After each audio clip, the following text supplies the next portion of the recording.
हेमंत और अंजलि की love story.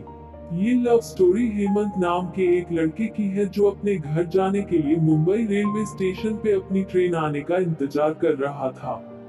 तो चलिए हम जानते हैं कि हेमंत की प्रेम कहानी की शुरुआत कैसे हुई। ये कहानी शुरू होती है हेमंत से। वह अपनी बहन की शादी में जाने के लिए मुंबई रेलवे प्लेटफॉर्म पर अपनी ट्रेन आने का इंतजार कर रहा था कि तभी एक लड़की उसके पास आकर पूछती है, ये मुंबई से हावड़ा जाने वाली ट्रेन कितने बजे तक आएगी? हेमंत, रात के 8 बजे में आएगी। वह लड़की फिर वही प्लेटफॉर्म पे ही बैठ जाती है और ट्रेन के आने का इंतजार करने लगती है। थोड़ी देर बाद रात के 8 बज जाते हैं लेकिन ट्रेन नहीं आती है।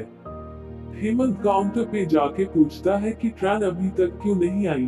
तो काउंटर वाले हेमंत को बताते हैं कि घना कोहरा होने के कारण ट्रेन थोड़ी देर से पहुंचेगी। अब हेमंत उस लड़की के पास जाता है और कहता है कि घना कोहरा होने के कारण ट्रेन थोड़ी देर से आएगी। वैसे आपको जाना कहाँ है? लड़की, मुझे बर्दवान जाना है। हेमंत, मैं भी कोलकाता जा रहा अपनी बहन की शादी में।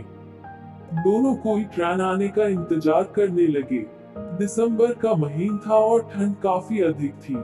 हेमंत ने देखा कि वह लड़की ठंड से खुद को सिकोड़ रही होती है। हेमंत तो चाय लेकर उसके पास जाता और कहता है, ठंड थोड़ी ज्यादा है, क्या आप चाय पीना पसंद करोगी? लड़की, थैंक यू। अब दोनों कोई चाय पीने लगते हैं। हेमंत, मेरा नाम हेमंत है, वैसे आपका नाम क्या है? लड़की, मेरा नाम अंजलि है। अब रात के 11 बज गए लेकिन ट्रेन नहीं आई। हेमंत ने अंजलि से कहा कि चलो हम वेटिंग हॉल में जाकर बैठते हैं, यहाँ पे ठंड भी बहुत लग रही है। दोनों कोई हॉल में जाकर बैठ जाते हैं। थोड़ी देर बाद अंजलि सो जाती है। अब हेमंत की आंखें अंजलि को ही देख रही होती है। अंजलि की गुलाब की पंखुड़ियों जैसी होठों और उसका मासूम से चेहरे को देखकर हेमंत के दिल में कुछ होने लगा। हेमंत ने खुद को संभाला और अंजलि की तरफ से अपनी नजरें हटा ली। रात के 2 बजे ट्रेन प्लेटफॉर्म पे आती है। हेमंत तुरंत जाकर अंजलि को उठाता है और फिर दोनों कोई ट्रेन में जाकर बैठ जाते हैं। अंजलि हेमंत से पूछती है, आप मुंबई में क्या करते हो? हेमंत, मैं एक कंपनी में सेल्समैन की जॉब करता हूँ, और आप क्या करते हो? अंजलि, मैं अभी मुंबई से होटल मैनेजमेंट की पढ़ाई कर रही हूँ।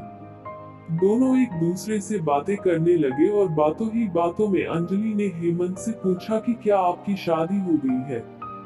हेमंत मुस्कुराते हुए कहता है, नहीं अभी तक तो नहीं हुई। अंजलि, आपकी कोई गर्लफ्रेंड? हेमंत, नहीं मेरी कोई गर्लफ्रेंड भी नहीं है, वैसी कोई लड़की मुझे मिली ही नहीं। अंजलि, कैसी लड़की चाहिए आपको, जरा हमें भी बताइए। हेमंत, बिल्कुल आपकी जैसी। अंजलि, मेरी जैसी ही क्यों? हेमंत, आप बहुत ही प्यारी और मासूम हो, और आपकी ये प्यारी प्यारी बातें मुझे अच्छी लगती है। अंजलि, अच्छा जी ये बात है, तो चलिए अब हम आपके लिए कोई मासूम ही लड़की ढूंढती हूँ। आप अपना फोन नंबर हमें दे दो ताकि लड़की मिलने के बाद कांटेक्ट हो सके। हेमंत तुरंत अपना फोन नंबर अंजलि को देता है। थोड़ी देर बाद अंजलि सो जाती है लेकिन हेमंत को नींद ही नहीं आती है।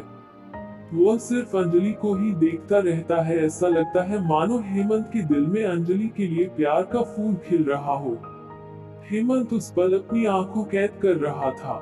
वह सोच रहा था कि क्या पता फिर कभी अंजलि से मुलाकात होगी या नहीं।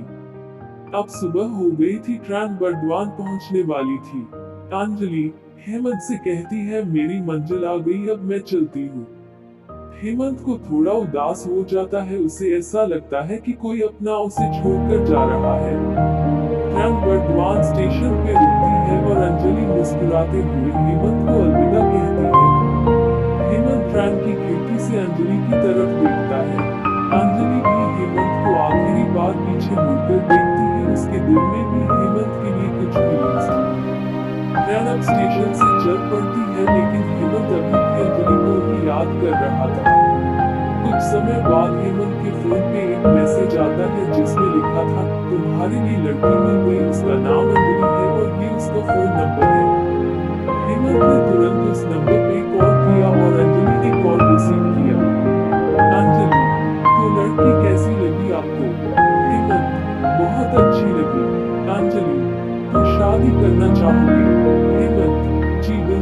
जाना चाहूंगा। अंजलि, तो आ जाइए बर्दवान। अब मानो हेमंत की खुशी का ठिकाना नहीं रहा। उसे उसकी सपनों की रानी जो मिल गई थी। हेमंत घर पहुंचने तक अंजलि से ही बातें करता